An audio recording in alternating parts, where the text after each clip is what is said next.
et bienvenue sur Europe 1. Pendant 2 heures, vous allez pouvoir prendre la parole pour parler de tout ce qui fait votre quotidien, la vie de couple, les relations avec les enfants, les relations familiales, la sexualité, les relations au travail, les relations amicales, la vie sentimentale. Je suis là pour vous écouter, vous guider. Et si vous vous retrouvez dans un témoignage, vous pouvez appeler le 39 21 afin d'échanger vos points de vue, partager vos expériences. Alors pour témoigner, pour réagir à une histoire, le 39 21 jusqu'à 1h, vous y serez accueillis par Asiba et Julie, sous le regard attentif et bienveillant de Philippe Chartier qui réalise l'émission. Et vous pouvez également nous faire part de tous vos commentaires par courriel sur le site europe1.fr. Depuis 2 jours, on avait quelques soucis avec les courriels. Donc, si vous nous aviez exposé votre situation par courriel, on ne les a pas eus. Donc je vous invite à nous renvoyer un nouveau courriel avec votre situation, votre numéro de téléphone afin que l'on vous rappelle, parce que sinon vous risquez de vous poser des questions, vous dire que vous n'avez pas été rappelé. C'est tout simplement parce que je vous dis depuis 2 jours, je vous ai dit hier que ça remarchait, mais en fait on les recevait encore au compte-gouttes hier soir. Donc n'hésitez pas, si vous avez envoyé des courriels ces dernières 48 heures, à nous renvoyer un courriel pour nous exposer votre situation. Les SMS marchent, 7 39 21, et le mot-clé est toujours nuit. Europe 1, Caroline Dublanche. Bonsoir Thierry. Bonsoir Caroline. Bonsoir. Très heureux et ravi de pouvoir parler sur l'antenne d'Europe 1 avec vous. Je suis depuis la création de l'émission, depuis 99. Merci beaucoup auditeur. alors. Voilà. Merci de votre fidélité.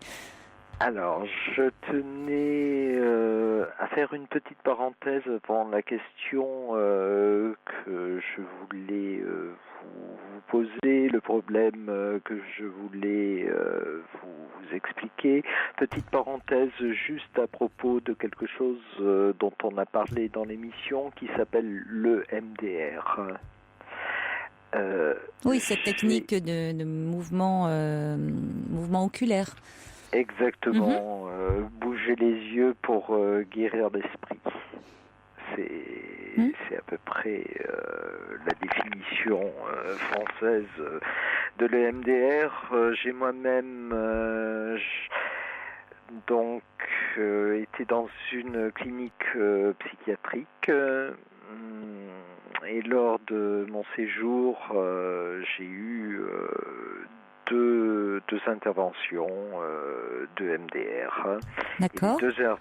Les deux interventions étaient par rapport à 2 traumatismes, dont un qui remontait à l'âge de 4 ans. Donc un traumatisme qui n'était pas dans l'inconscient, mais qui était bien conscient. Et je dois dire que c'est formidable, parce que j'ai eu de la chance peut-être, mais une seule séance a suffi pour me débarrasser complètement de mes traumatismes. Voilà, c'est aussi un petit hommage à David Servan-Schreiber qui vient de nous quitter, oui. Et qui a été la personne qui a fait connaître le MDR cette technique, en France, oui. cette technique. Voilà, en ce qui concerne le MDR, je ne dirai jamais assez que ça vous a fait du bien. Quelque chose de absolument mais fantastique. Ça complètement, et pour revenir à votre histoire alors, pour revenir à votre histoire, à mon histoire, le MDR était une parenthèse, oui.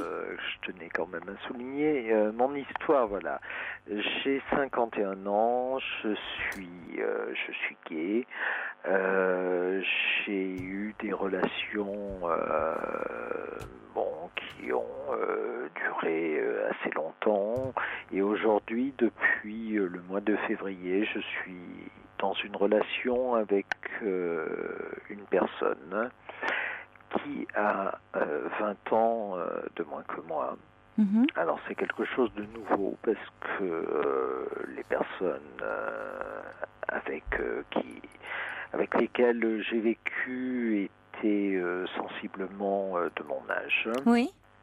Donc c'est une relation qui s'est établie au mois de février, qui est allée très crescendo, très doucement, parce qu'il y avait beaucoup de méfiance de ma part vis-à-vis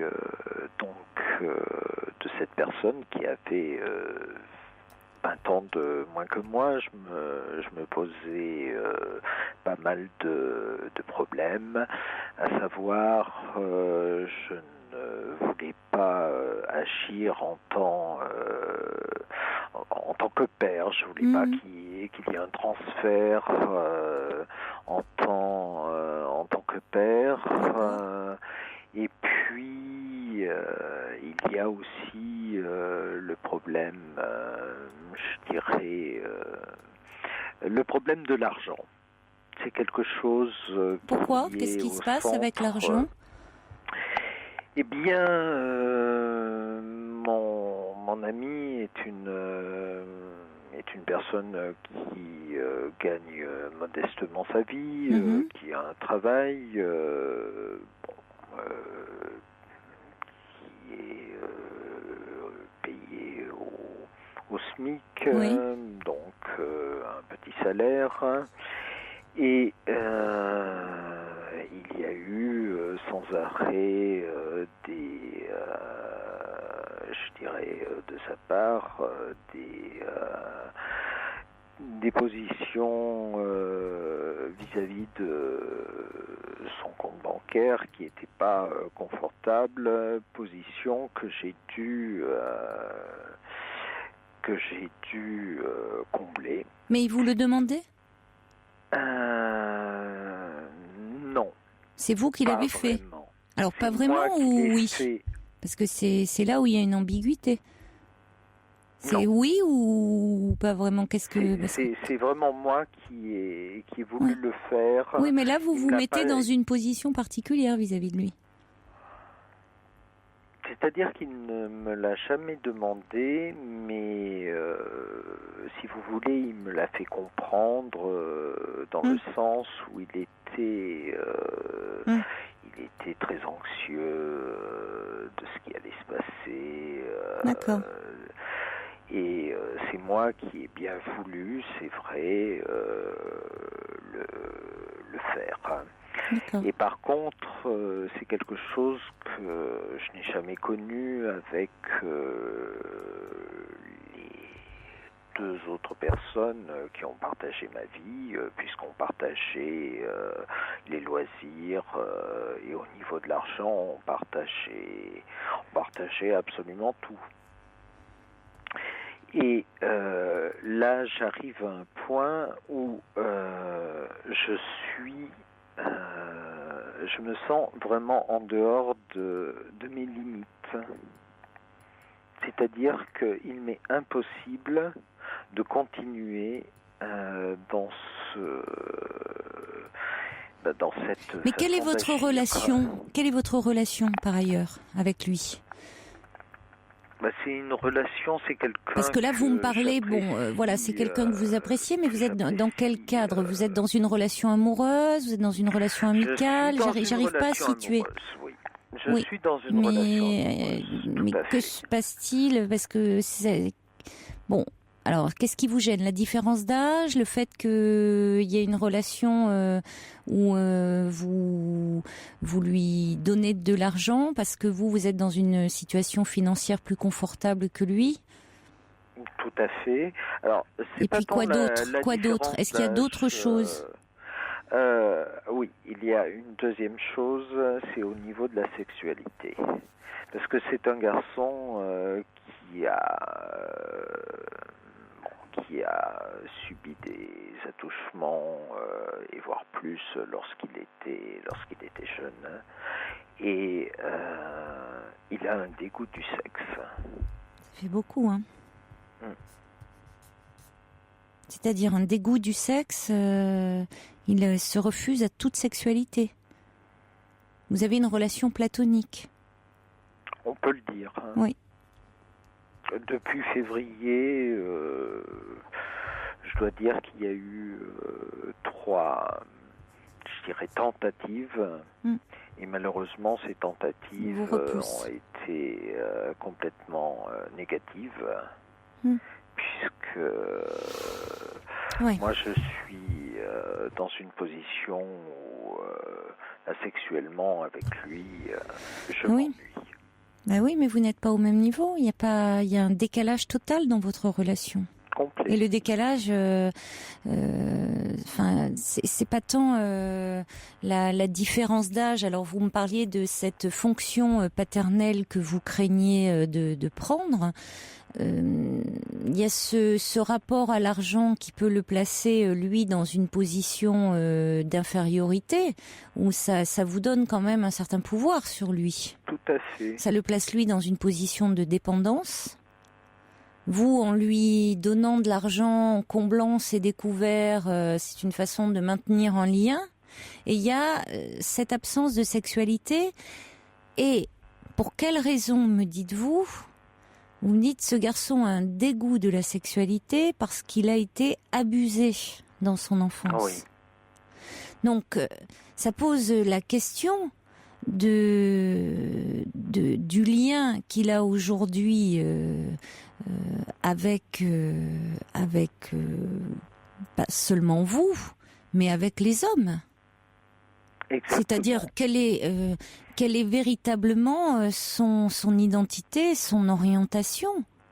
Il n'est peut-être pas plus homosexuel que moi ou que si vous voulez, il se retrouve dans cette relation-là, il ne sait pas qui il est.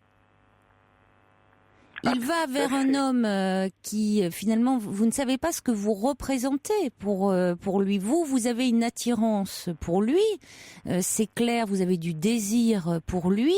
Il le sait et il peut en jouer d'une certaine façon, obtenir des choses de vous, en l'occurrence de l'argent, un peu vous instrumentaliser. Il en a fait les frais étant petit. Peut-être parce qu'un adulte, je ne sais pas quel est l'adulte qui a abusé de lui, dans quel contexte ça s'est fait, mais les enfants... de sa famille. Oui, bon, c'est malheureusement souvent le cas. Hein. Les enfants qui sont victimes d'abus sexuels, ce sont souvent des personnes de leur entourage. Donc souvent, ça ne se fait pas, même si c'est toujours un acte d'une grande violence, mais ça ne se fait pas forcément dans la violence.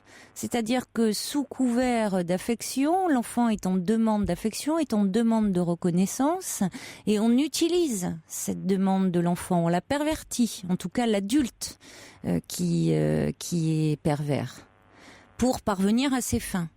Donc l'enfant qui a été abusé peut, une fois adulte, il connaît très bien ce mode de relation-là. Et là, avec vous, il peut être dans une relation où il se retrouve, il est un peu perdu, il vous plaît. Et la relation, elle est pas claire, elle est pas saine. Non. Elle est faussée. Tout à fait, vous avez raison. Elle est faussée. Elle est complètement faussée. Et vous le savez au fond de vous.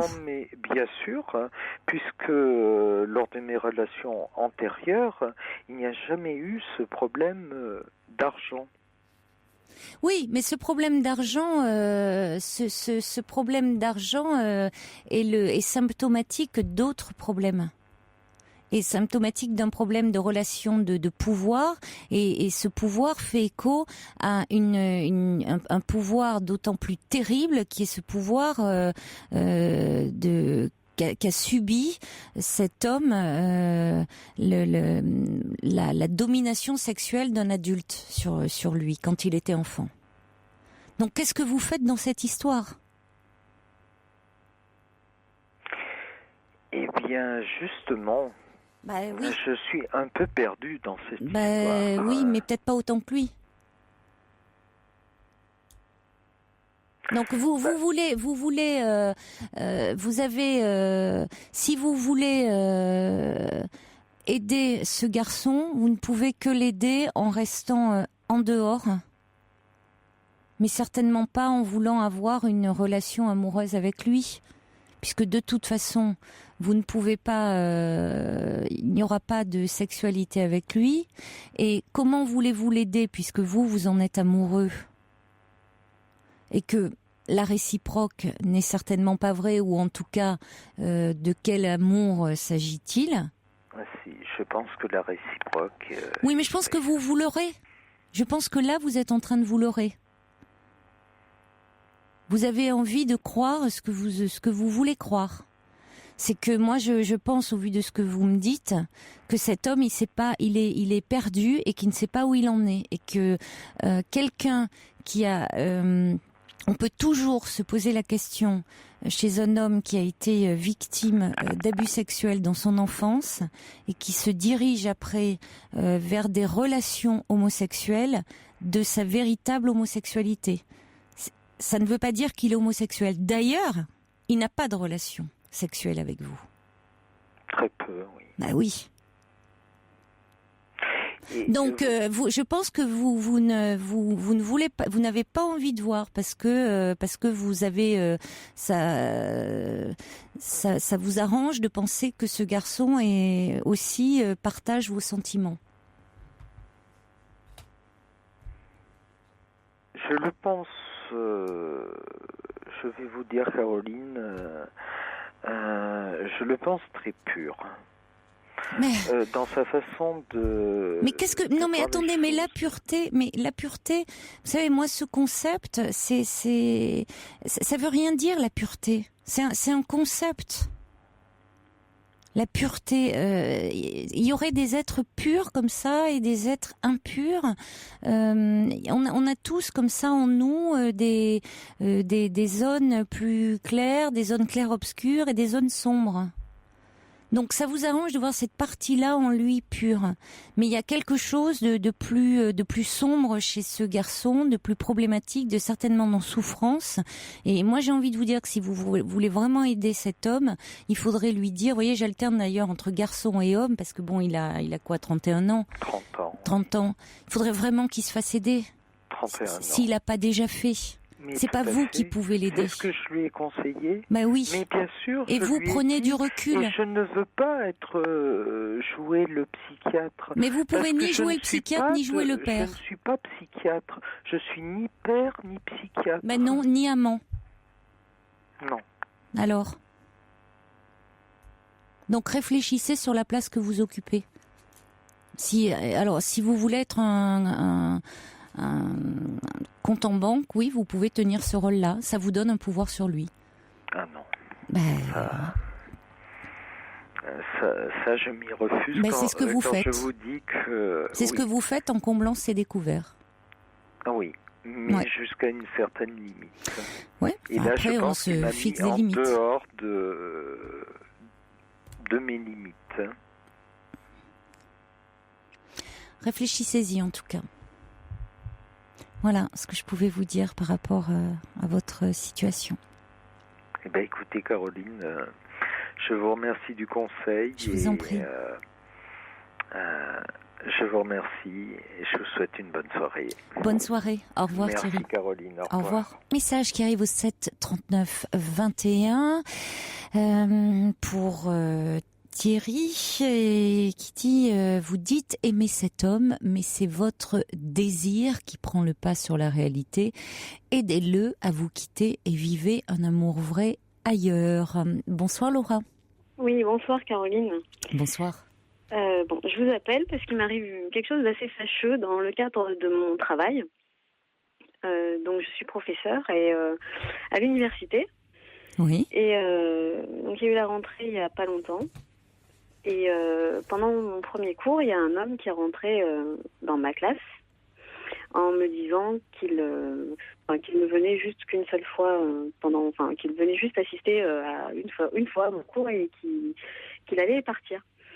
Donc je lui ai dit quand même que c'était dommage d'avoir une telle attitude, sans plus quoi. Et en fait il est venu quand il y a eu une pause, il est venu me féliciter, me dire que mon cours était vraiment très bien. Il est venu au début du cours ? Non, il est venu au début du cours, il est arrivé en retard.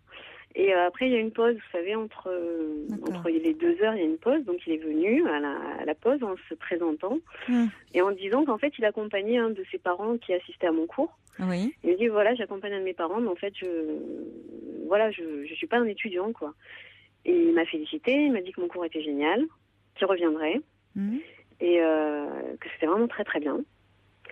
Voilà, le cours reprend. À la fin du cours, il revient me voir en me disant « Oh, c'était vraiment génial, je me suis régalée. Au fait, t'habites où ? Où habites-tu » il vous tutoie, l'anglais, oui. Oui, voilà, il me tutoie parce qu'on est à peu près dans le même corps de métier. Hein, donc, il y a eu quelque chose du... Voilà. Où habites-tu ? Il m'a posé plein de questions. Et puis, il m'a dit « Oh, tu as parlé d'un livre à un moment donné, est-ce que tu pourrais me le prêter ?»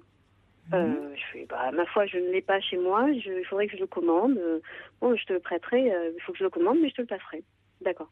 La semaine d'après, il revient, toujours avec son parent, un membre de sa famille. Oui. Voilà.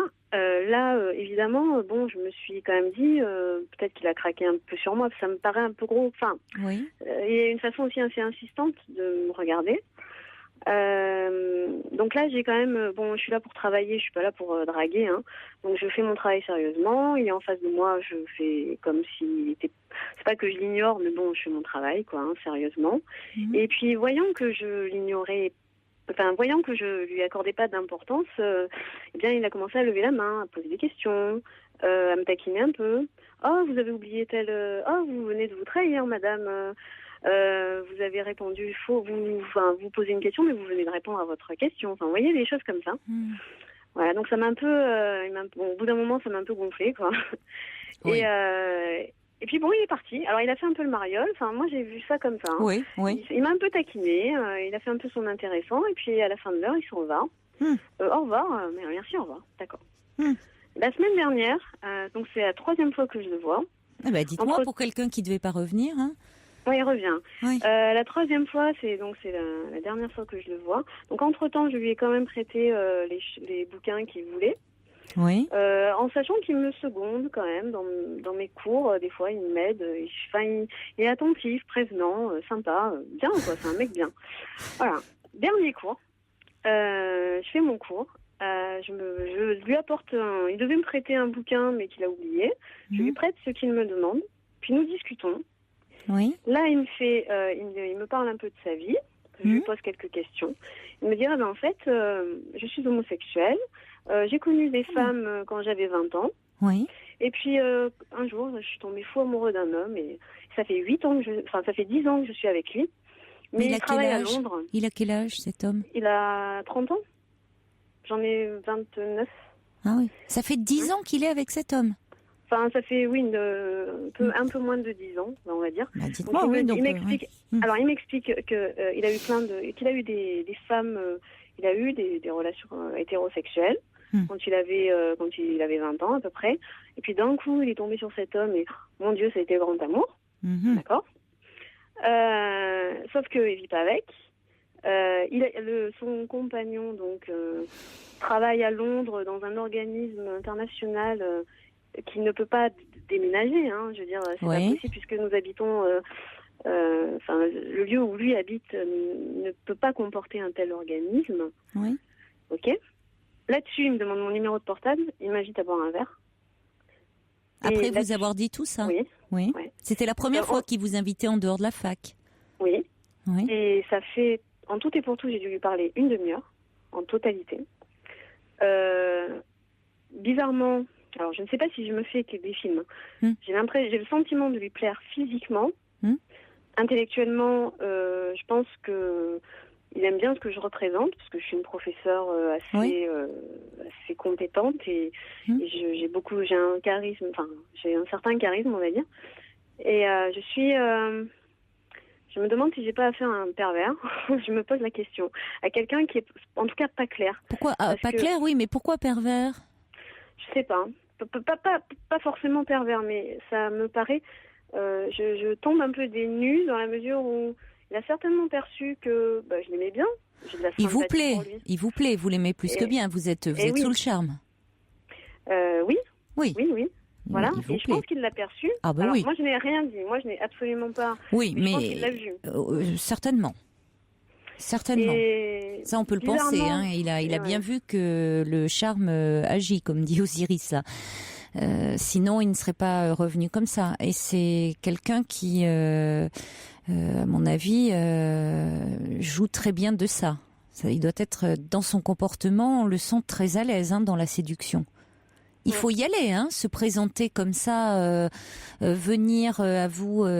Vous êtes sur votre chair, vous êtes en amphi comme ça à la fac, venir vous voir. Enfin, quelle assurance, Vous dire, écoutez, j'assiste pour la première fois à un cours, mais je ne reviendrai pas. Déjà, il veut faire mouche, il veut se faire remarquer de vous, et ça marche.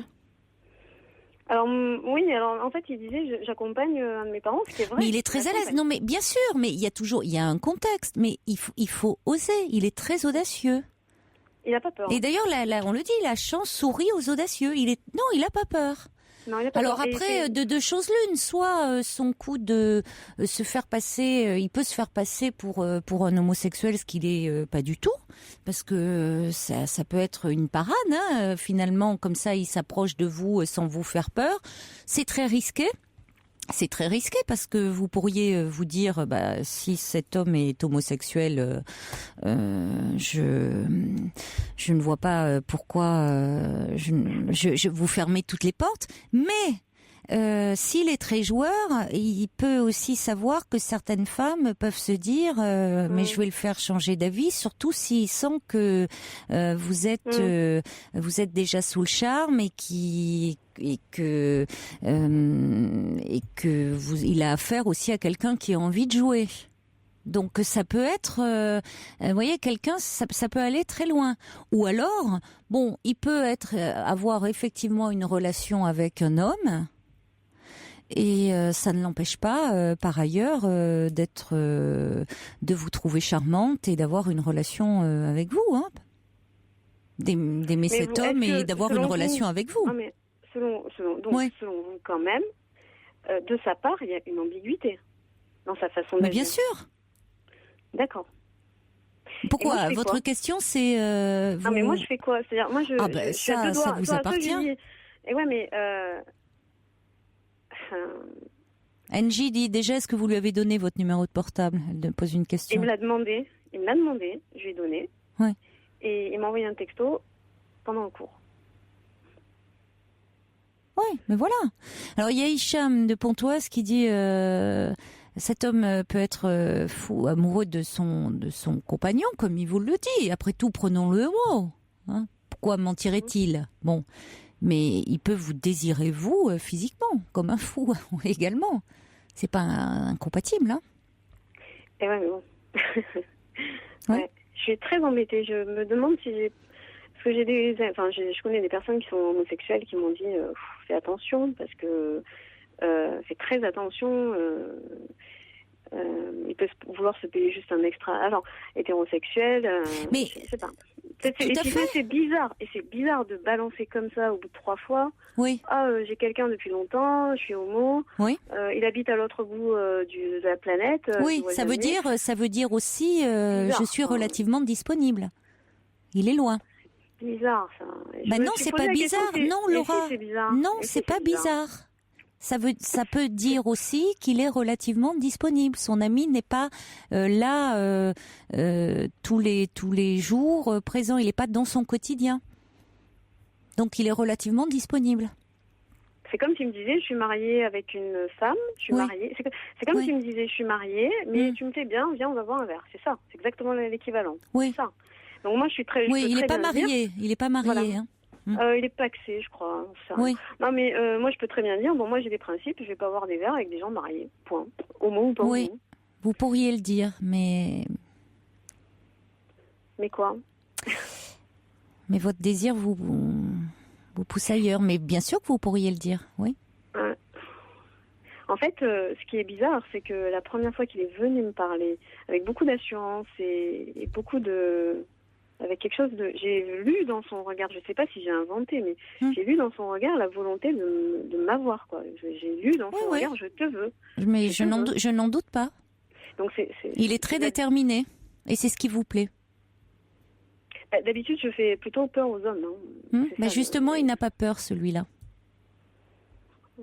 Est-ce que vous pensez qu'il y a une sincérité ou c'est juste de la séduction? Enfin, ouais, vous pouvez pas savoir ça. Mais... je pense qu'il y a de la sincérité dans son désir.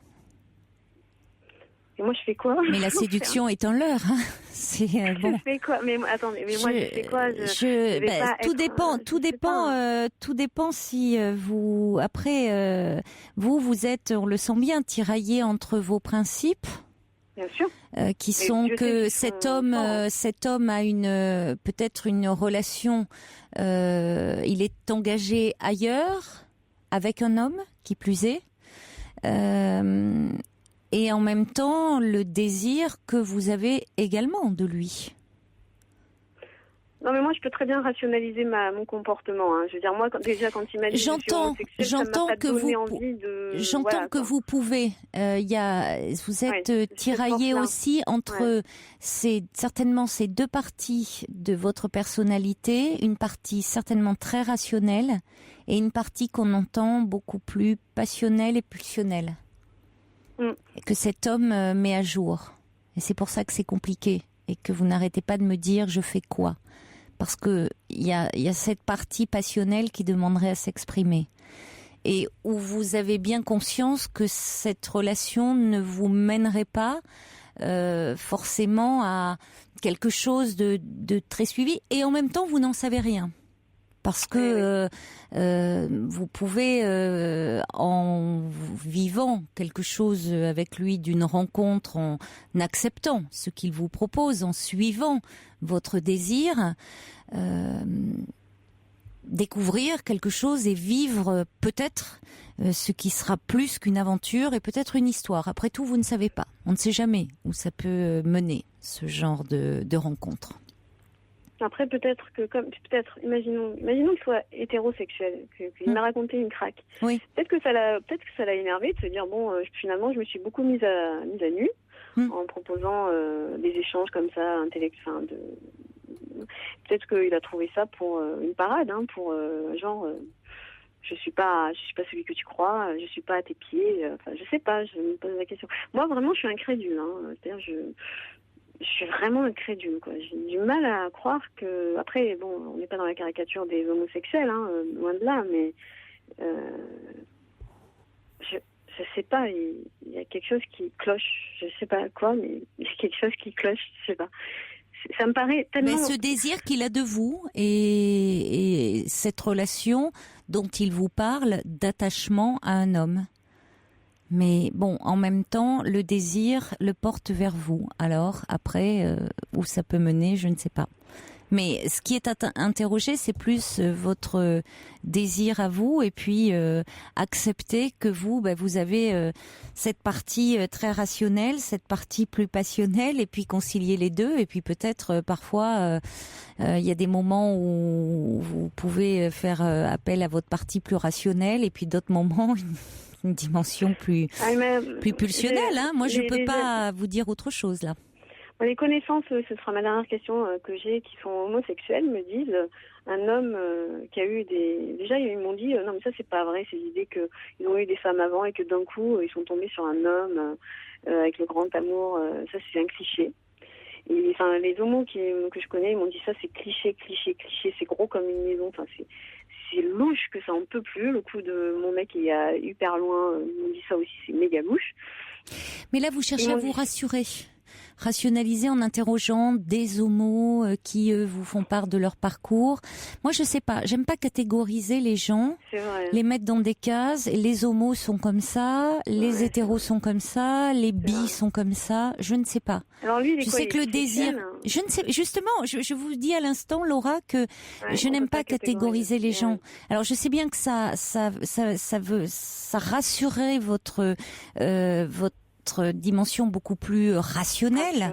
Mais je ne sais pas. Et il a pu être attiré à un moment par des femmes, avoir des relations sexuelles avec des femmes, et à un moment avoir une rencontre avec un homme et une histoire d'amour plus profonde. Je ne peux pas. Cet homme, vous ne le connaissez pas. Il y a une complexité, il y a une ambiguïté. C'est un séducteur. Il n'a pas peur de vous. D'habitude, vous leur faites peur. Ouais. C'est aussi ce qui vous trouble et ce qui vous fascine chez lui. Maintenant, vous, c'est votre désir. Si vous l'interrogez trop, vous n'allez pas y aller. Peut-être que vous avez envie de vous laisser aller à votre désir et donc à cet inconnu. Vous avez faire face à l'inconnu. L'inconnu, ça vous fait peur. Là, vous voulez à tout prix le maîtriser. Dire, je le mets dans quelle case, celui-là? Vous pouvez pas le mettre dans une case. C'est justement aussi ce qui vous attire terriblement chez lui. Bon. Alors, après tout... Après, à vous de voir, soit l'aventure vous fait trop peur et vous n'y allez pas, soit vous y allez et c'est à vous de voir. Mais je ne peux pas vous en dire plus. Maintenant, je n'irai pas à dire jusqu'à vous que c'est un pervers. Je pense que c'est quelqu'un qui, en revanche, certainement est un séducteur. Ça, c'est clair. Et que c'est pas la première fois qu'il a ce type d'attitude. Voilà ce que je peux en dire. Il est très à l'aise avec ça. Alors là, il ne sait pas à qui il a parlé. Hein, parce que vraiment, là, oui, alors là, mais vous allez vous installer dans un rapport de force, voilà. Ça vous connaissez bien. Ouais. Ça vous plaît. Oui. Mais bon. C'est dangereux. C'est pas bien. Ah ben, ça vous plaît. C'est-à-dire que vous allez intellectualiser la relation. Là, sur ce terrain-là, vous êtes plus à l'aise. Voilà ce que je pouvais vous en dire. Écoutez, je vous remercie. Je vous en prie. Au revoir. Au revoir, Laura. Pour intervenir dans l'émission, appelez le 39 21 34 centimes la minute.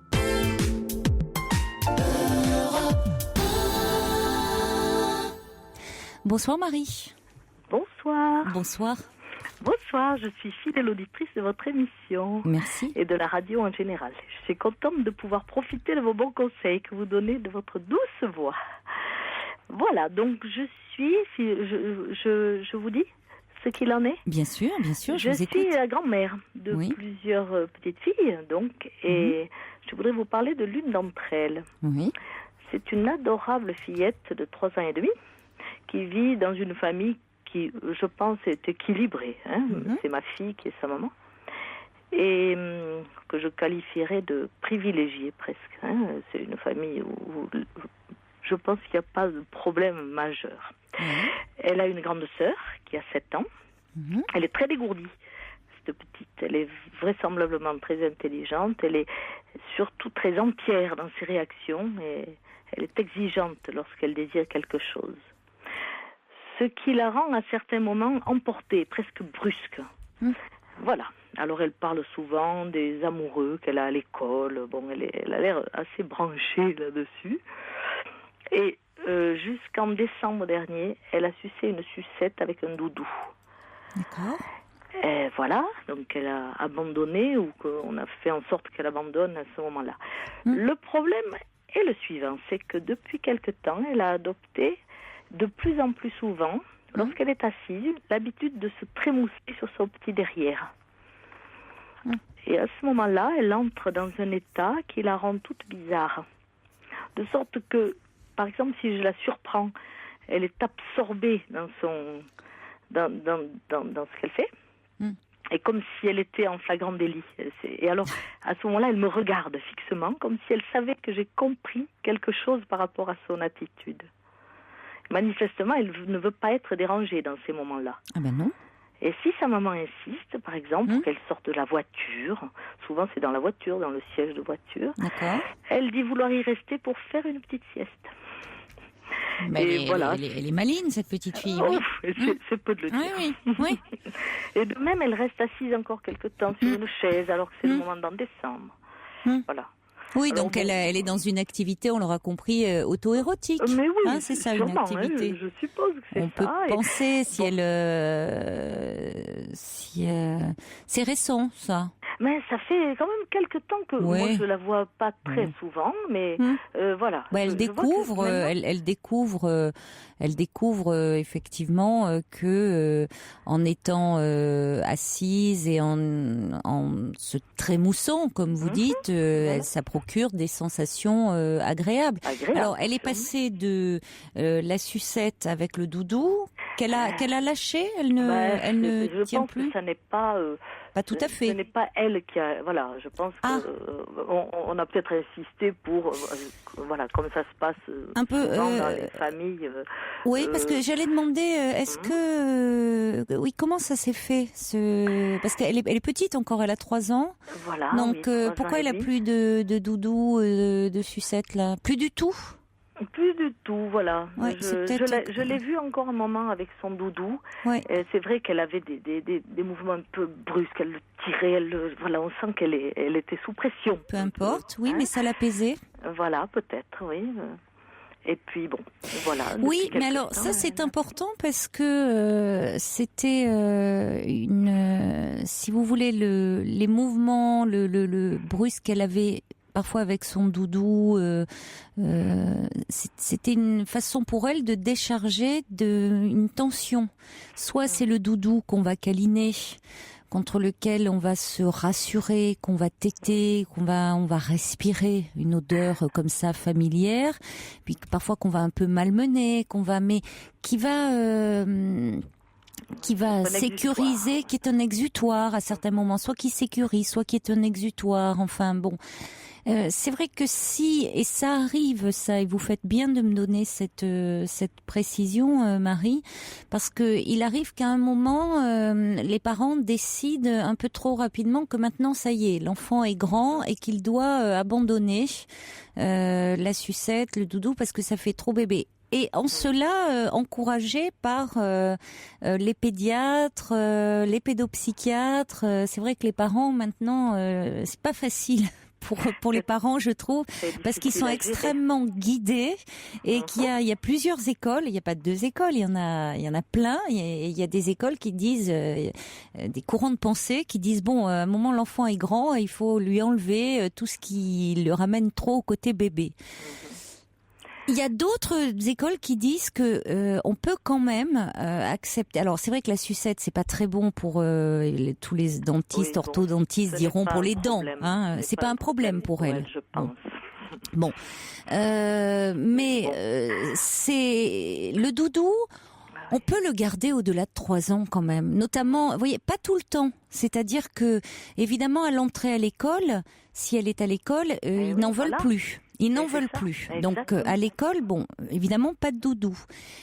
C'est pas toute la journée, mais pour aller dormir, on peut laisser à l'enfant son doudou. C'est important. C'est un moment de transition entre la nuit. Le moment du sommeil est un moment angoissant. C'est un temps de séparation. Donc le doudou vient rassurer, vient un peu apaiser des petites des angoisses, un peu des terreurs que peut avoir l'enfant à ce moment-là. À certains moments, quand l'enfant peut être un petit peu chagrin, un petit peu lui laisser ce petit moment où il va se consoler avec son doudou. Donc, vous avez bien cette activité auto-érotique qu'elle peut avoir à un âge en plus, qui est quand même important, où elle découvre la différence des sexes. Ça peut être une activité qui va aussi l'apaiser, la rassurer, tenir le rôle qu'avait ce doudou. Oui, voilà. Alors, ce qui me fait un peu souci, c'est que j'ai noté que ma fille a, depuis quelque temps, bon, comme la maison est grande, elle dort avec sa grande sœur. Donc, j'ai essayé de dire à ma fille, mais c'est peut-être pas l'idéal. Elle dort dans le même lit. Ah oui. Oui, et pourquoi ils ont décidé ça? Depuis combien de temps? Je sais pas, il y a eu des... Allez savoir, je ne sais pas tout. Hein. Peut-être que la petite avait peur dans la nuit, ou je ne sais pas. Mais bon, je vois que... Elle avait son lit auparavant? Oui, il me semble qu'à l'époque, voilà, oui, c'est assez récent. C'est il y a quelques mois que... Ouais. Alors bon. Oui, mais pourquoi s'est-elle mis à avoir peur? Enfin, vous voyez, est-ce que ça correspond au moment où on lui a retiré le doudou? Voilà. Moi, je suis d'accord avec vous. Je pense que c'est important qu'elles aient chacune leur espace pour dormir. C'est vraiment un moment d'intimité. Et alors qu'il y ait qu'on respecte des rituels, hein. D'endormissement, c'est-à-dire ça c'est précieux, qu'il peut y avoir une petite veilleuse, il peut y avoir si on a le temps, on n'a pas mais je pense que petite veilleuse, le doudou, le laisser, franchement, une suppression trop brutale peut un peu angoisser l'enfant. Et un enfant qui s'ennuie, il va... alors si l'enfant est habitué à sucer son pouce, il va prendre son pouce. Mais s'il avait une sucette et un doudou, il est perdu. Non, mais je sais, bon, alors cette activité auto-érotique la rassure, l'apaise, et puis lui permet aussi parfois, quand elle est un petit peu énervée, un petit peu tendue, de décharger des tensions. Voilà. La sexualité chez les adultes, elle peut avoir aussi cette fonction-là, par moment, hein, de décharger comme ça des tensions, d'apaiser. Eh bien, on peut retrouver ça aussi chez les petits-enfants, à leur niveau d'enfant, quand on parle de sexualité infantile, c'est-à-dire qu'elle est auto-érotique, ils prennent leur corps comme objet de plaisir. Chez le bébé, c'est ce que vous disiez, c'est le côté, c'est au niveau de la bouche, hein, c'est tout ce qui fait plaisir. On découvre le monde avec sa bouche, on tète, on suce, bon. Et là, votre petite fille, eh bien, elle est dans cette activité auto-érotique. Cela dit, elle peut en avoir aussi. Les enfants, enfin, se masturbent. Hein, c'est pas non plus en dehors du fait qu'ils aient des doudous ou pas. Hein, ça arrive. On le voit, les petits garçons qui se tiennent le sexe. Souvent dans les familles, on leur dit tu veux faire pipi. C'est à quoi le petit garçon répond non. Hein, il veut pas faire du tout. Pipi, il a bien compris que se tenir son sexe, ça lui procure des sensations agréable, hein. Voilà. Bon. Donc, alors, mais je pense qu'elle a besoin, pour elle, ça peut-être été trop rapide. Bon, à partir de là, oui, pour essayer de limiter un peu les choses, c'est vrai que ce sont des attitudes qui sont, malgré tout, au niveau social, c'est vrai que enfin, moi, je l'ai remarqué, je le sais bien que c'est ça, et j'ai l'impression que sa mère semble l'ignorer, un peu comme si elle voulait l'ignorer. Bon, peut-être que vous pouvez en parler. Oui, bien sûr. Peut-être que ça serait bien qu'elle ait un petit peu lui redonner un peu son doudou, c'est peut-être un peu rapide. Ça suffira, je ne sais pas. Oui, ce qui veut dire qu'elle pourra de temps en temps avoir des moments comme ça à nouveau. Puis l'occuper, en tout cas, c'est des moments où l'enfant s'ennuie parfois aussi. Oui, bon, mais c'est sûr que dans une voiture, par exemple, l'enfant s'ennuie. L'enfant s'ennuie pendant le trajet.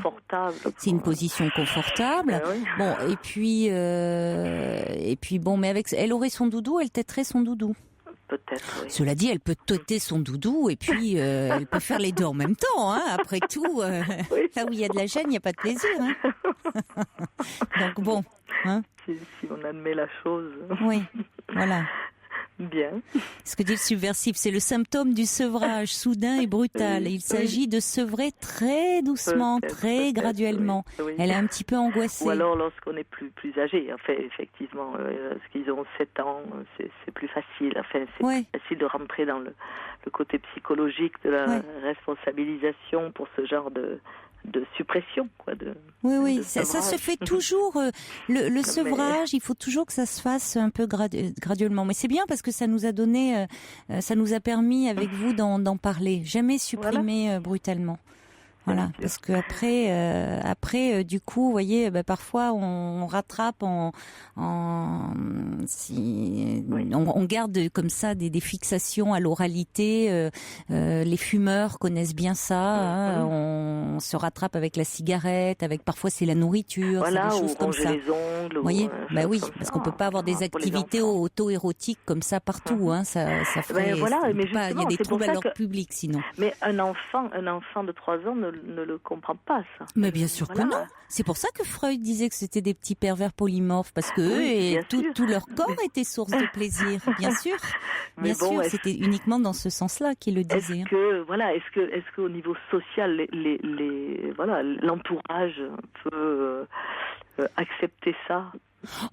Si vous voulez l'accepter, il faut savoir que bien sûr que ça existe, mais simplement il faut pas que ça soit compulsif. C'est-à-dire à ce moment-là, l'enfant, on en a parlé, puis il faut pouvoir un peu l'occuper, le trouver autre chose, des dérivatifs. Voilà. Oui, tout à fait. Tout à fait. Voilà, Marie. Merci beaucoup. Merci de votre confiance. Au revoir. Au revoir.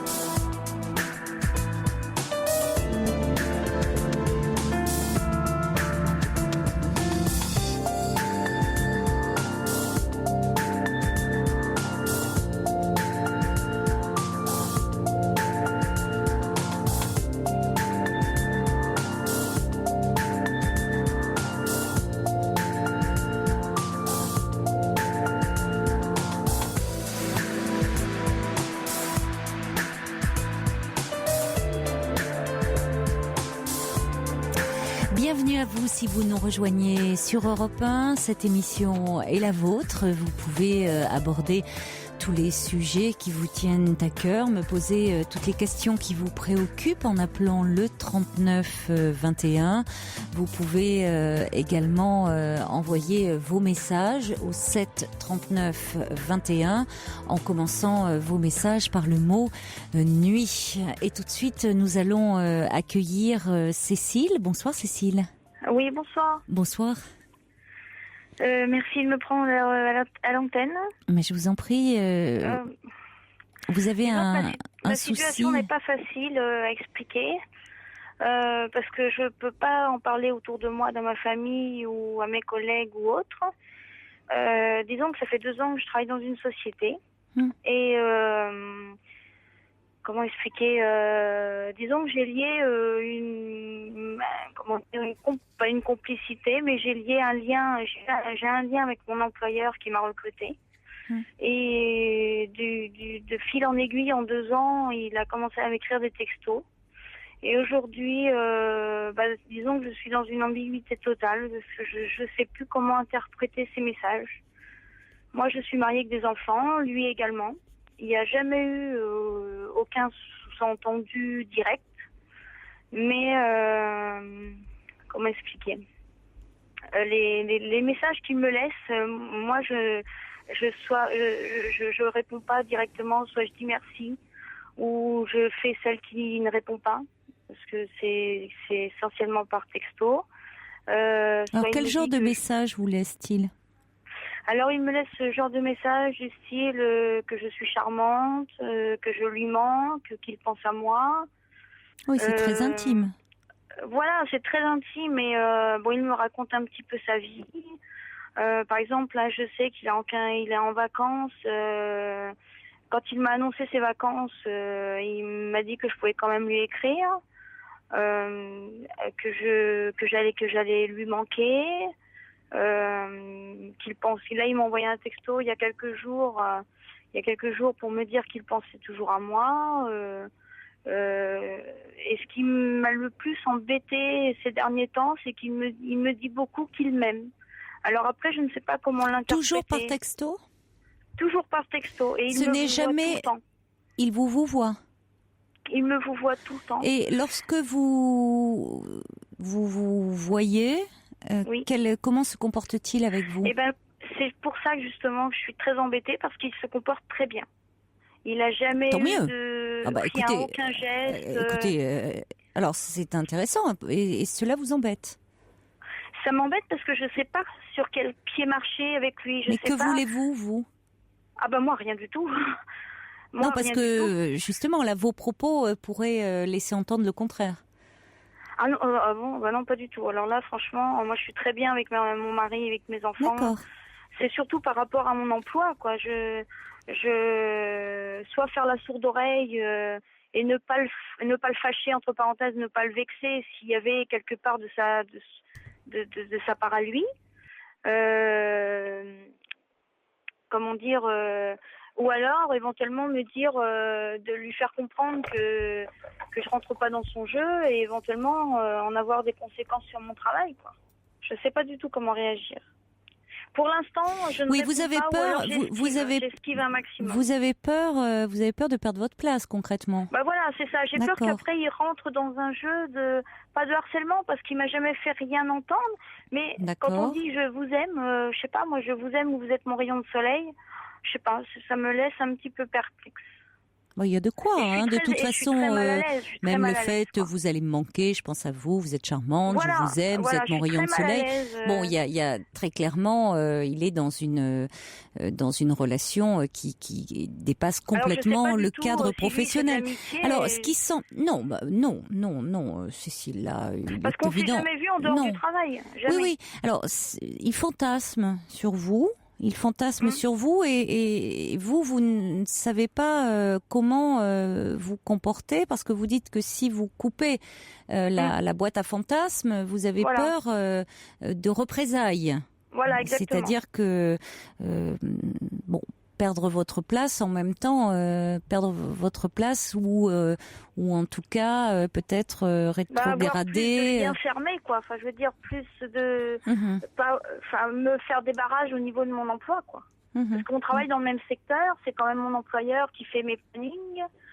En même temps, par ailleurs, ce qui est plutôt rassurant, c'est que c'est un homme qui, dans le réel, dans la vie réelle, j'ai envie de dire, parce que là il fantasme par texto, mais dans la vie réelle se comporte bien. Oui, il est très... il ne vous a jamais rien proposé. Non. Depuis combien de temps échangez-vous ces textos? 2 ans. Ah oui. Alors, j'ai l'impression que ce qui vous ennuie, c'est énorme. Quoi. Comment ça, bah oui, forcément. Ça ne peut que s'intensifier. Alors, ce qui semble vous ennuyer, c'est que vous dites, vous avez créé un lien avec votre employeur, une complicité. C'est ça aussi qui vous met mal à l'aise et qui fait que vous n'en avez parlé ni à votre mari, ni à votre entourage. Vous vous sentez un peu comme si vous-même... Mon mari l'a vu visuellement du fait que mon mari est également dans le même métier, mais pas dans la même boîte. Un jour, on s'est rencontrés en dehors du travail. Lui, il allait à un entretien avec un client. Moi, je me trouvais en ville, en repos, et j'étais avec mon mari, et donc il m'a proposé d'aller boire un café avec lui. Donc on était tous les trois, et là, il n'y avait pas d'ambiguïté, il était très respectueux, il l'a toujours été. Et c'est pour ça que moi, aujourd'hui, je ne sais pas si vraiment il est heureux dans son couple, mais c'est très, très compliqué de savoir comment moi me comporter, parce que je trouve ça très, très... Enfin, je trouve ça louche quand même qu'un patron dise à son employé... Vous êtes mon rayon de soleil, je vous aime. Mais il s'agit pas que c'est pas louche, c'est que bon, clairement, il fantasme sur vous. Voilà, il faut pas vous leurrer. Il fantasme sur vous. Donc bon, ça peut effectivement s'intensifier et à un moment peut-être vous attendre à ce qu'il vous propose de vous voir à l'extérieur ou. Mais il m'a jamais proposé. Ça peut venir, Cécile. Il faut anticiper et l'important c'est de vous préparer et de savoir maintenant. Il va falloir intelligemment parce que là vous répondre merci, c'est déjà répondre. Hein.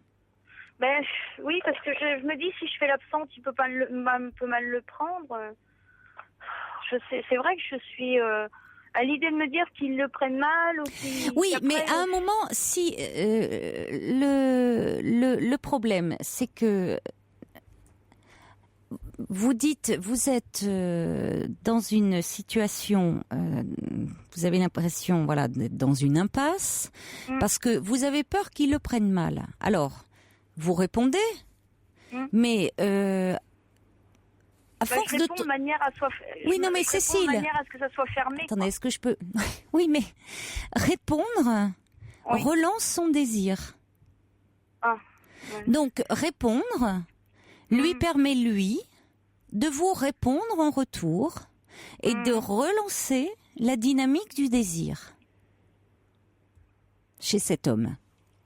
Donc, à ne pas vouloir contrecarrer finalement ces plans, ces fantasmes, ces projections sur vous, à ne pas vouloir le décevoir, vous vous mettez dans une situation très embarrassante. Bah oui. Donc, à un moment, il ne s'agit pas d'être lapidaire et d'être, très comme vous pourriez l'être dans une situation, dans un cadre privé, où vous pourriez l'envoyer balader, parce qu'à un moment cette situation vous pèse, parce que en l'occurrence il s'agit de votre patron. Donc il faut mais j'entends bien que ça vous pèse. Il va vous falloir mettre les formes, mais malgré tout lui adresser une fin de non-recevoir pour qu'il comprenne. Qu'il comprenne. Je parle beaucoup de mon mari. Eh bien voilà, il va falloir parler. Oui, mais comment lui en parlez-vous?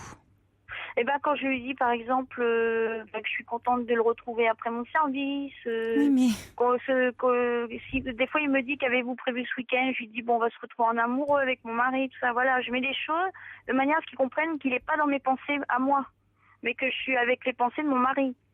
Oui, mais alors, il va falloir être plus clair, c'est-à-dire que vous n'avez pas à répondre à ce que vous allez faire ce week-end. C'est-à-dire, votre vie en dehors de l'entreprise ne regarde pas votre patron. Alors, lui, il vous parle de sa vie, de son intimité, de sa femme, de ses enfants, il veut vous faire... Contrairement à ça, c'est que sa femme, il m'en parle pas beaucoup.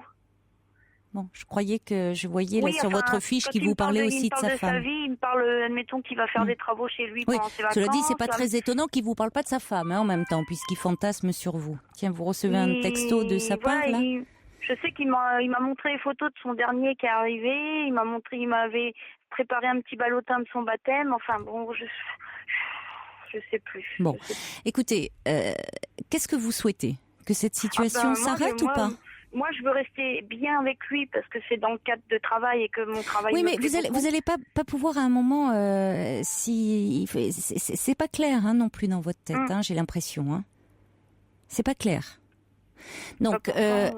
Non, c'est pas clair parce que écoutez un peu, déjà entendez, parce que là vous êtes dans un état un peu de stress qui fait que vous n'entendez pas là déjà ce que je suis en train de vous dire. Il s'agit pas de lui répondre en disant ce week-end je vais être avec mon mari dont je suis très amoureuse et on va faire ci, on va faire ça. Ça ne regarde pas votre patron, ça. En dehors de l'entreprise, votre vie ne concerne pas votre patron. Donc il s'agit de lui rappeler que votre relation qu'il y a pu y avoir une ambiguïté, il a pu à un moment croire à une ambiguïté qui n'est pas, et que vous avez une vie, que vous êtes mariés et que votre relation se limite à un cadre professionnel uniquement. Et que désormais, vous ne répondrez plus à ces SMS. Ouais. C'est qu'après, je sais pas comment il va réagir. Mais peut-être en étant... Mais peut-être, Cécile, mais peut-être en étant plus distant. Peut-être en étant, oui, plus distant et plus froid. Tant pis. Ouais. Si vous n'êtes pas, comme le dit Prune, plus clair, tout en étant poli. C'est-à-dire qu'il s'agit de rester courtoise et polie. Mais comment dire, il va falloir réfléchir à ça, Bon, on a perdu Cécile. Je sentais qu'il y avait un souci. Je sais pas, elle manipulait ses touches. Elle était très stressée, Cécile. On va essayer de la rappeler. First Lisa dit ça arrive souvent en tant que femme d'être confrontée à cette situation. Elle devrait être plus claire et ça va se terminer. Le problème, c'est qu'on sent cette peur qu'il y a de perdre son poste. Donc, tant qu'il y aura cette peur, malheureusement, je crains que Cécile ne soit pas plus claire parce que Cécile maintient cette ambivalence. C'est-à-dire que elle veut pas froisser son patron, donc elle maintient en étant, en parlant de son mari, mais en disant maintenant un lien. Bon, donc ça, lui, il continue à être dans ce désir. Donc, poliment, mais dire que la relation qu'elle tient à avoir avec lui est de l'ordre professionnel et uniquement professionnel. Voilà. Et que ça doit rester en ces termes-là. Bon, malheureusement, nous n'avons pas retrouvé Cécile. On va passer un petit peu de musique. Dan qui dit: je suis sûre que Néné chérie vit quelque part entre les nuages, tant que sa voix est céleste. Et puis pour revenir à Cécile, qui se sentait piégée par finalement il ne s'agit pas de harcèlement, mais des déclarations enflammées que lui faisait son employeur via son portable, enfin, puisque ces déclarations se faisaient sous mode de texto, et que Cécile ne savait pas comment y mettre fin. Le subversif disait qu'il était important qu'elle fasse une fin de non, qu'elle y oppose une courtoise fin de non-recevoir par texto, de la même façon, puisque c'est le mode de communication que choisit son employeur. Et je le remercie parce que il a réfléchi un petit peu à une formule, quelque chose que Cécile pourrait mettre. Elle pourrait dire par exemple: je souhaiterais que vous cessiez vos confidences, merci, respectueusement. Donc effectivement, il y a du respect, c'est de l'employé à son employeur, et en même temps, c'est très clair. Il y a le souhaiterait, c'est bon, et il y a quand même, ça reste très poli, très respectueux, c'est clair, net, précis. Voilà, merci beaucoup en tout cas. Alors Cathy dit: ce qui trouble, c'est que cet homme, au bout de 2 ans, reste dans le virtuel. Oui, mais enfin, bon, on peut penser, Cécile disait qu'il y avait une accélération des choses et qu'à un moment, ça aille au-delà du virtuel, d'où son anxiété, d'où son angoisse, dont elle ne savait plus très bien comment se dépêtrer. Donc je le redis, parce que si Cécile est à l'écoute, la suggestion du subversif: je souhaiterais que vous cessiez vos confidences, merci, respectueusement. Voilà. Bon, après, vous pouvez trouver d'autres mots, mais je crois qu'il faut que ça soit le plus simple possible, que ça soit précis, très sobre et évidemment respectueux malgré tout. Allez, on va accueillir maintenant Tanguy. Bonsoir. Bonsoir. Caroline. Bonsoir Tanguy. Écoutez, je vous remercie de m'accueillir. Mais je vous en prie. Depuis le temps que je vous écoute. Merci. Je ne sais pas très bien par quoi commencer. Je pense qu'on vous a raconté un petit peu mon histoire. Oui, alors que vous avez rencontré une femme il y a 6 mois, alors que vous étiez pilote en Afrique. Oui, tout à fait. Alors, je suis pilote depuis 13 ans. Ouais. Pas à la grande compagnie nationale, donc avec un destin... Tant mieux, parce qu'elle va pas bien en ce moment. On ne sait pas très bien ce qui va bien en ce moment. Donc, si vous voulez, voilà, je prends des contrats un petit peu à droite, à gauche, et je suis parti 2 ans en Afrique. Je suis rentré en janvier de cette année, ayant décidé de ne pas renouveler mon contrat pour des questions de sécurité, d'entretien d'avion. Et en fait, je connaissais cette femme depuis 2004, parce qu'elle travaille en fait comme secrétaire dans un club de voile en Normandie. Oui. Et donc, je suis pratiquant de planche à voile. Oui. Et donc, licencié à ce club depuis très longtemps. Donc, je la connaissais depuis, depuis 2004.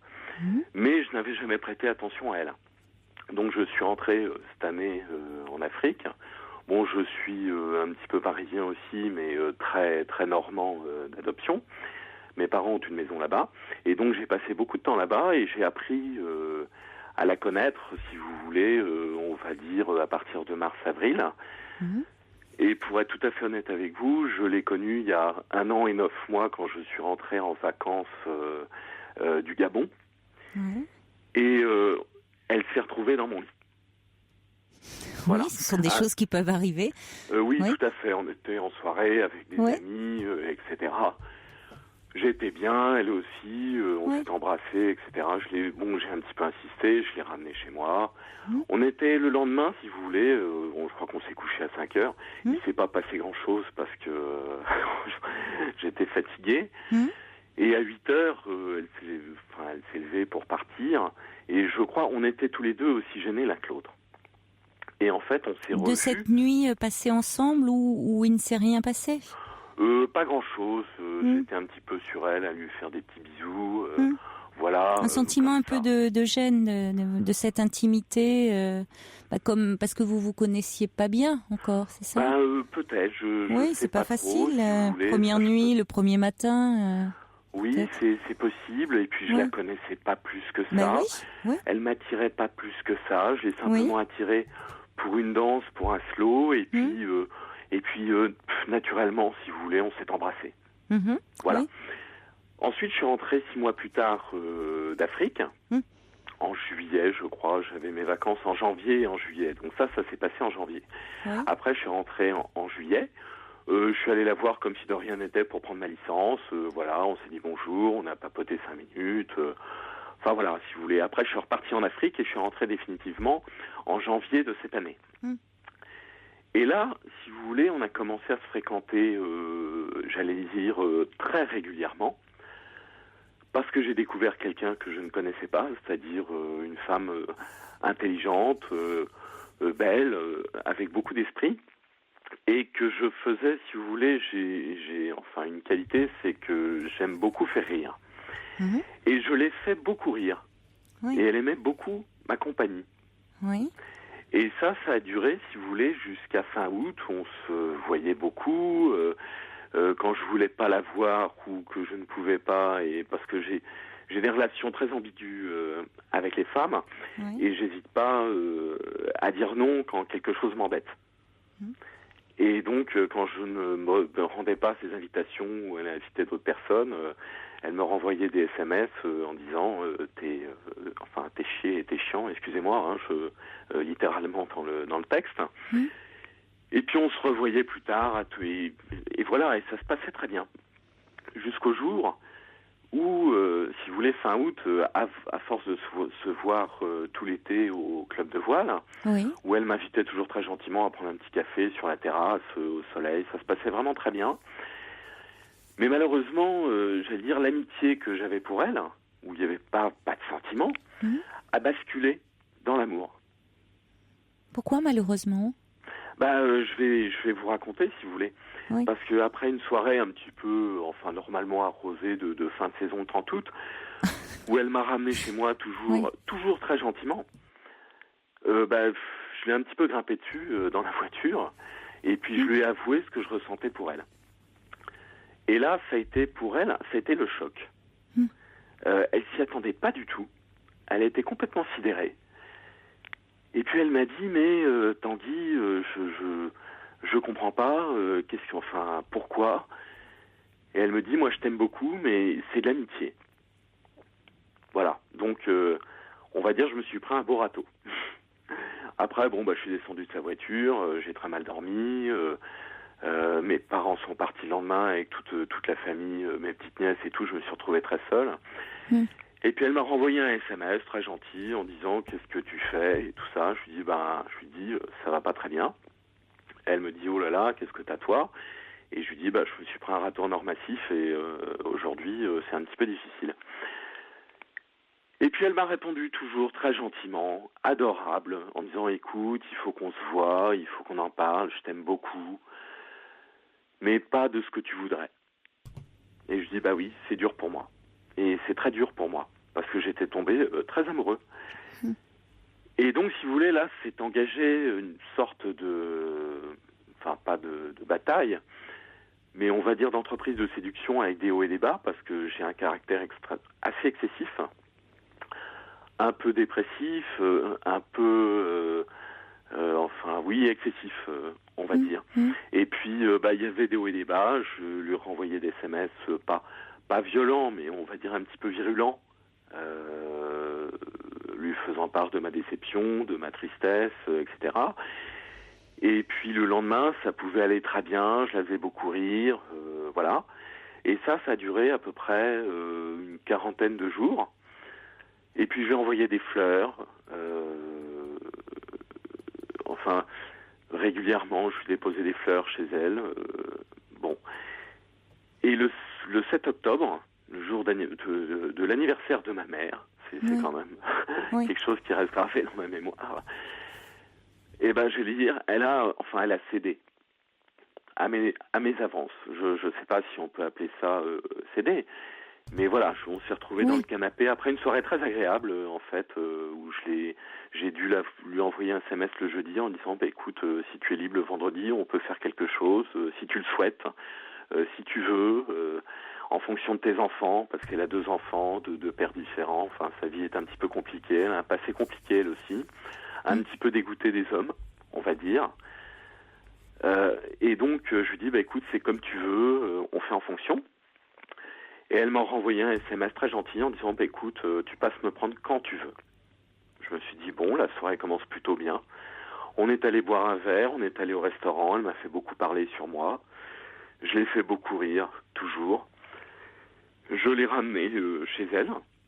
Et puis bon, bah voilà, je lui dis, on se prend un dernier petit verre dans ton canapé. Et puis on était tous les deux. Et puis en fait, si vous voulez, même si elle voulait pas sortir avec moi, j'étais beaucoup levé contre elle comme un chat, à lui faire des bisous. J'étais sur ses genoux. Et elle disait jamais non. Quelque part, je pense qu'elle aimait ça, si vous voulez. Et puis, je la prenais dans mes bras, je la serrais fort. Enfin, voilà, ça a duré 40 jours. Et puis, ce soir-là, c'est passé à un stade où j'ai réussi à l'embrasser. Elle n'a rien dit. J'avais réussi à l'embrasser un soir un petit peu avant, 15 jours avant, mais elle m'avait dit, allez, sauve-toi, rentre chez toi. Et donc, je l'avais obtempéré poliment. Et ce soir-là, si vous voulez... j'ai senti que je pouvais aller un petit peu plus loin, donc on s'est embrassé plusieurs fois. Et puis petit à petit, je lui dis, j'aimerais bien passer la nuit avec toi. Et puis elle a rigolé et tout. Elle me dit, oui, mais enfin bon, j'habite à côté de chez mes parents, c'est gênant et tout. Je lui dis, écoute, on fait ce que tu veux, je pars quand tu veux, il n'y a aucun problème. Elle me dit, bon, d'accord. Bon, là, j'ai eu une petite panne, d'ordre sexuel, et puis elle m'a regardé en riant, en disant, mais t'es tout stressé, c'est pas grave. Bon, j'ai fait autre chose qui lui a plu, et voilà, je pense qu'elle en garde un bon souvenir. Je suis parti le lendemain, et puis on s'est revus, non pas le samedi, mais le dimanche, parce que le samedi, elle était occupée, et puis le dimanche, pour moi, tout allait bien. Je repartais sur Paris, parce que j'avais un contrôle en vol à faire pour l'aviation, et donc lundi, j'étais sur le sud de la France. Et puis le mardi soir, elle m'a appelé. Elle avait une voix absolument adorable, me demandant de mes nouvelles, chose à laquelle je n'étais pas habitué parce que je suis globalement très indépendant et célibataire. Et alors, qu'est-ce qu'elle voulait ? Elle prenait mes nouvelles. Elle me disait comment ça va, tu vas bien. Enfin, une voix adorable, si vous voulez, qui m'a fait dire, et je lui ai dit dans une lettre après, en me disant qu'il est bon d'avoir une petite femme qui s'enquiert, qui prend de vos nouvelles, qui veut savoir un petit peu comment ça va. Et puis elle m'a dit, tu rentres quand demain ? Et je lui dis, je rentre dans la journée. Elle me dit, tu me fais signe. Le mercredi midi, je l'ai vue. Je suis passé chez elle. Il y avait son petit de 3 ans et demi qui est assez possessif, donc un peu jaloux. Elle est restée un petit peu distante, mais je me suis dit, c'est à cause de ça. Et puis elle m'a dit, tu repasses ce soir. Je lui dis, écoute, c'est comme tu veux. Je lui dis, voilà. On va le faire un peu en accéléré alors quand même. Hein, d'accord, Tanguy. pardon. Oui. Et en fait, le soir, elle m'a dit, écoute, viens t'asseoir dehors. J'ai quelque chose à dire, ça va pas te plaire. Et puis elle m'a dit, je n'arrive pas à passer de l'amitié à l'amour. Je suis vraiment désolé. Ouais. Elle était très émue, très triste. Elle est restée 1 heure dans mes bras. Moi, j'ai réagi bien. Et puis voilà. Alors, si vous voulez, je n'arrive pas à gérer ça, je sais pas très bien comment faire. C'est compliqué parce qu'elle m'aime beaucoup. Elle a pas coupé les SMS. À chaque fois que je lui en envoie, elle me répond toujours. Et elle me dit on se revoit si tu veux, mais moi ça m'abîme beaucoup. Et je comprends que ça vous abîme parce que finalement c'est bien beau de se faire de longs câlins très tendres, très voluptueux, mais elle vous parle d'amitié, elle n'arrive pas. Bon, peut-être que pour la première fois, elle dit les choses clairement. Enfin, il y a plusieurs fois. Hein, déjà, elle vous dit, j'arrive pas à passer de l'amitié à l'amour. Je crois qu'il faut l'entendre. Il y a quelque chose qui ne se passe pas et qui ne se passe pas. Il faut aussi que vous l'entendiez vous. Oui, de votre point de vue. Non, mais de votre point de vue sur le plan de votre intimité sexuelle. Est-ce que vous pouvez préciser ? Je précise, peut-être déjà dès la première fois. Alors, je vais dire, peut-être exception de la première fois. Oui. Ce malaise que vous avez ressenti. Bon, vous ne vous connaissiez pas trop. On va mettre ça sur le compte. Vous ne vous connaissiez pas trop. C'est pas évident de se retrouver, peut-être première nuit passée ensemble, il s'était rien passé, vous vous retrouvez au petit matin, c'est pas simple quand on ne se connaît pas. Mais c'était quand même une femme que vous aviez déjà connue, c'est pas quelqu'un que vous aviez croisé comme ça et avec qui vous vous retrouvez dans un lit. Alors, entre connaître quelqu'un et puis la connaître de façon biblique, même si c'était pas le cas en l'occurrence puisqu'il s'était rien passé, mais en tout cas se retrouver dans un lit avec la personne, il y a une nuance. Il y a une deuxième fois où c'est pareil là, où vous vous retrouvez, il y a encore un malaise, Puis il y a la troisième fois où vous me dites il y a une panne. Non, c'était la deuxième. Oui, c'était la deuxième. Bon, peut-être que c'est pas anodin, même si ça peut arriver d'avoir une panne, mais peut-être que vous, de votre côté aussi, cette femme, finalement, il y a quelque chose qui bloque. Vous savez, elle vous plaît, certes, je l'entends, ça, mais vous la sublimez, vous l'idéalisez, et peut-être qu'en même temps, sur le plan de l'intimité, il y a quelque chose qui ne passe pas.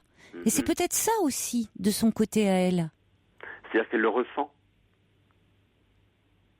Je ne sais pas si elle le ressent, mais peut-être qu'il y a quelque chose entre vous deux qui ne passe pas sur ce plan-là. Et vous croyez que c'est possible grave aussi. Ah ben c'est grave, je ne sais pas, c'est grave docteur. Je ne sais pas, mais vous savez, il y a des êtres aussi qui peuvent bien s'entendre, qui peuvent avoir une belle complicité affective, intellectuelle, et en même temps pas sexuelle. Mais vous savez, je suis pas ce qu'on appelle un accro du sexe. Je pense que j'ai quelques problèmes d'érection, pour parler très simplement. J'ai 44 ans. Bon, c'est pas la première fois, parce que j'ai pratiqué un peu en Afrique. C'est un peu plus facile, on va dire, que voilà, sous nos contrées. Et j'allais dire, c'est pas la première fois que ça m'arrive. Alors, je veux pas dire que je vais aller consulter. Non, mais je vous dis pas, c'est pas ce que je suis en train de vous dire. Oui, j'entends bien. Je peux vous dire que c'est aussi parfois ce qui se joue dans la relation à l'autre. D'accord. Parce que, comme vous dites, ça peut arriver. Un homme, contrairement à l'idée très répandue, il n'est pas obligé de bander tout le temps. Pardonnez-moi, j'utilise volontairement l'expression parce que c'est cette expression familière, vous voyez, un peu crue. Voilà, qu'on utilise parce qu'on a ça en tête. Oui, donc je me l'autorise, vous voyez, cette idée-là. Mais il y a aussi beaucoup de vantardise autour de ça et que les hommes entre eux alimentent. Voilà, pour être un homme vrai, il faudrait avoir ça. Non, aucune de vantardise, vous voyez. Bon, donc je vous dis, il se passe peut-être quelque chose aussi entre vous deux. Et donc quand elle vous dit désolée mais j'en suis au stade de l'amitié, je n'arrive pas à passer au stade de l'amour, alors vous ça vous rend profondément malheureux. Oui, c'est le cas. Mais bien sûr, mais je l'entends votre peine, mais de toute façon vous n'y pouvez rien. Et peut-être je vous interrogeais vous et réfléchissez à ça. Elle vous plaît, vous la trouvez belle, vous la trouvez charmante, vous la trouvez intelligente, mais peut-être qu'il y a quelque chose aussi qui manque dans votre relation. Ça, j'aimerais bien savoir quoi. Peut-être ça aussi. C'est pas peut-être cette alchimie. Ça, ce dont je suis en train de vous parler. Cette alchimie qui fait que peut-être aussi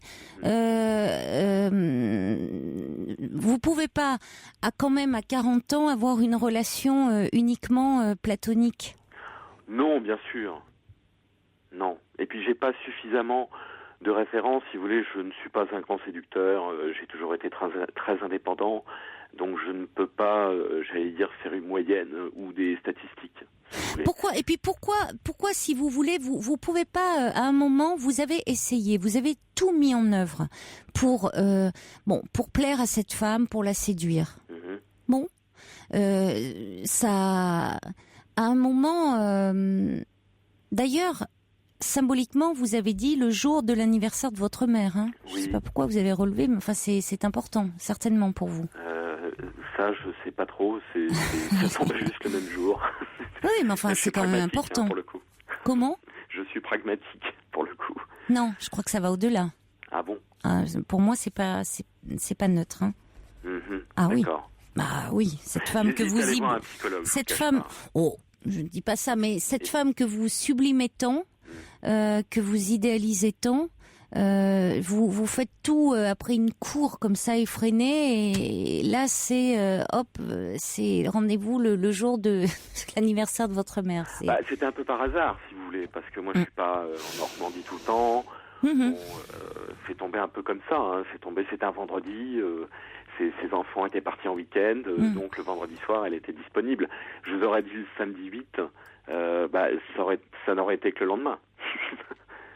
Voilà. J'ai quelques messages qui arrivent pour vous. Il y a Brigitte qui dit elle a été franche et maintenant bon courage pour ce renoncement forcément douloureux. Prune qui dit il y a peut-être pas de désir tout simplement de sa part et vous l'avez idéalisé peut-être trop. Oui, tout à fait. Le subversif qui dit sa liberté vous a pris au piège, vous essayez de mériter l'amour. Quel amour de cette femme vraiment? Pose une question, c'est-à-dire qui se cacherait derrière cette femme aussi? Parce que quand on idéalise, quand on sublime comme ça quelqu'un, il faut chercher peut-être quelqu'un d'autre derrière. Mais qui? Une deuxième mère? Ah, je ne sais pas. Mais un autre, quelqu'un, on cristallise parfois sur quelqu'un. C'est compliqué le cerveau humain, Caroline. Ben oui, mais c'est comme ça aussi qu'on avance un peu, voyez, au lieu de s'enferrer. Parce que vous avez tout fait pour essayer. C'est toujours douloureux de voir que nos sentiments ne sont pas partagés, quel que soit l'âge que l'on a, quelle que soit l'expérience que l'on a pu avoir. Brigitte en parle, c'est un renoncement.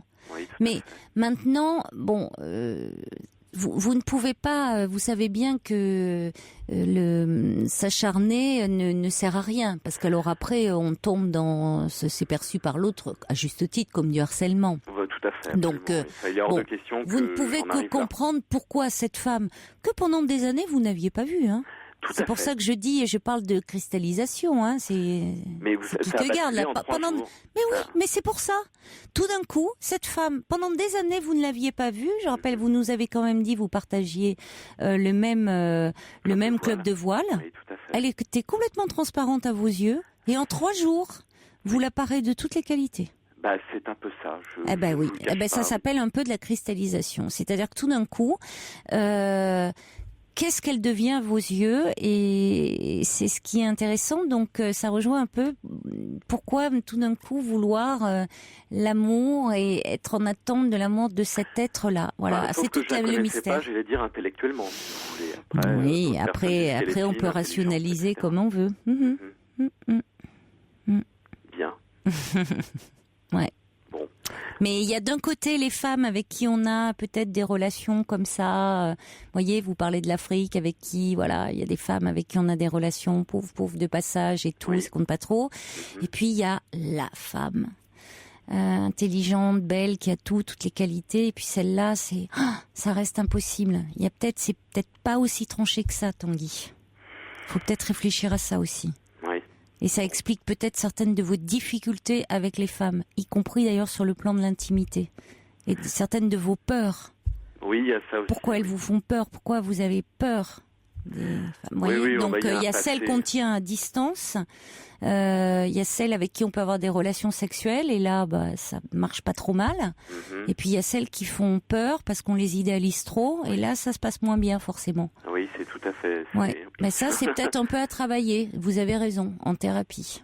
Ça vous aiderait à dépasser certaines de vos peurs. Et d'accord.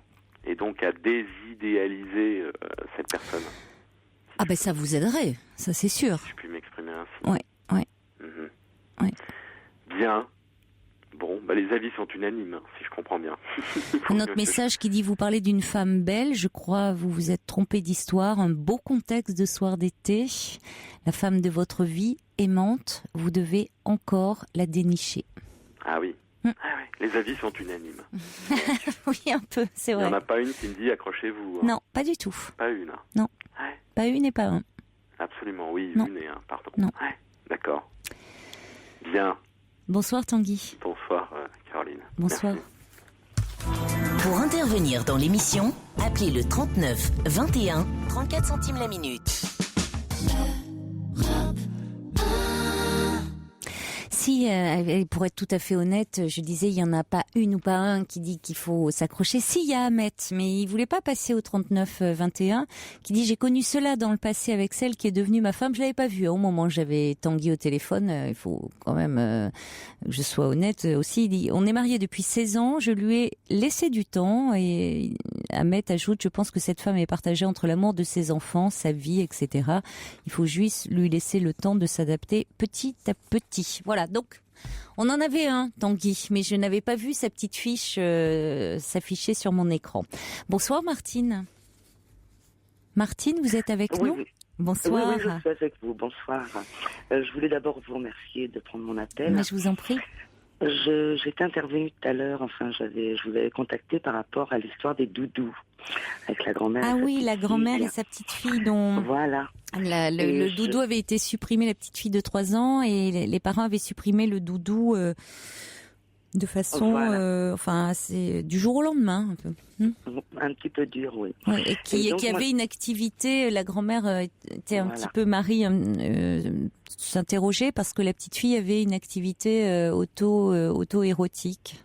Voilà. Et donc j'avais fait le lien entre peut-être la suppression un peu radicale de ce doudou et cette activité auto-érotique. Voilà, et vous aviez parlé aussi de l'école. Oui. Et des doudous, et moi je m'excuse, mais j'ai une extinction de voix là un petit peu. Oui. Je suis enseignante en maternelle. Oui. J'ai des petites sections et des moyennes sections. Il m'arrive aussi d'avoir des toutes petites sections. Et il ne viendrait jamais à l'idée de supprimer le doudou, même à l'école. Oui. Et au contraire, moi j'incite les parents qui n'osent pas toujours à laisser le doudou aux enfants. J'ai dans ma classe une corbeille à doudou.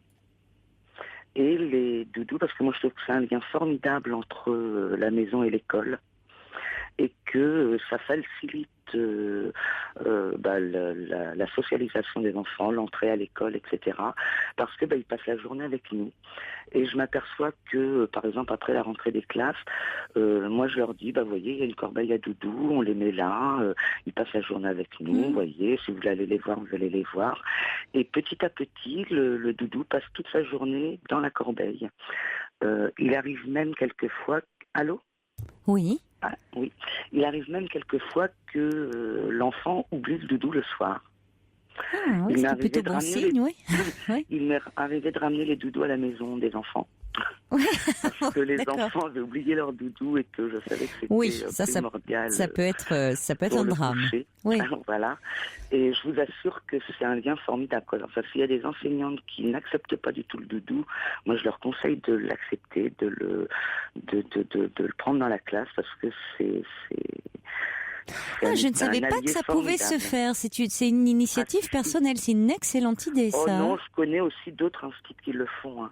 Ah, mais c'est super, parce que moi, je connais beaucoup d'instituts qui, en revanche, vraiment, elles ne veulent pas de doudou. Hein. Ça ne doit pas pénétrer à l'intérieur de la classe. Et c'est très dur, souvent. Ouais. Non, c'est bien dommage. Ça déclenche beaucoup de larmes. Voilà.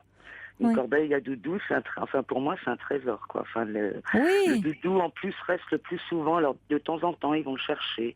Donc, j'explique à l'enfant, je dis, mais tu sais, là, on va faire un travail. Mais si on le met dans la corbeille, il va nous regarder, et puis tu pourras aller le voir tout à l'heure. Oui. Et l'enfant, sans problème, laisse le... Oui. Il y a même aussi, en plus, entre les enfants, après, les doudous deviennent copains, enfin... Eh ben voilà, c'est ça. C'est très juste. Oui, il y a les doudous qui sont copains entre eux, comme les enfants ont des amis. Voilà. Et puis, comme vous dites, c'est le lien entre la maison et l'école. Donc, Voilà. c'est très rassurant, c'est très rassurant sécurisant pour l'enfant. Oui, c'est une excellente idée. Merci beaucoup, Martine, de nous en parler. Oui. Et je rajouterais même que j'ai moi aussi mes doudous dans la classe. Ah bon? Quels sont-ils? Si vous voulez, j'avais une série. Alors, c'est une série où il y a le livre et la petite poupée. On m'avait fait un don de ça. Donc, moi, j'ai ma petite corbeille où j'ai mes doudous. Parce qu'il arrive, du coup, que certains enfants qui n'ont pas de doudou à la maison, du coup, à l'école, vous voyez les copains avec les doudous, et de temps en temps, ils me disent je peux prendre ton doudou pour le mettre avec les doudous des copains. Oui, et puis, voilà. Qui se sentent pas... Voilà, ils se sentent pas non plus heureux. Exclus. Voilà. Oui, c'est très bien. Bah, écoutez, le subversif dit voilà une dame de cœur et d'esprit. Vous avez mon suffrage, ma chère, dit-il. Ouais, c'est vrai. Non, mais c'est vraiment une très belle initiative. Et très réconfortante pour les tout petits. Oui. Voilà, et c'est tellement important. Et puis, même pour les mamans, parce que je leur dis, je leur dis, mais vous n'avez pas emmené le doudou, mais il faut l'emmener dès demain, c'est bien important. Sûr. Et je leur explique que c'est un lien important, et du coup, ça crée aussi des liens avec les parents.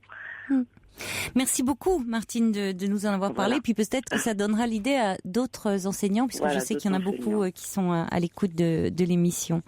Merci. Au revoir, Martine. Merci à vous. Au revoir.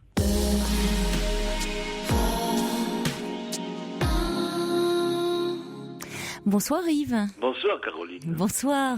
Vous savez que la saison de cinéma bat son plein, il y a trop de films qui sortent. C'est vrai? Vous n'arrivez pas à tous les voir? Non, c'est très long. Alors vous y allez à quel rythme en ce moment? Un par jour.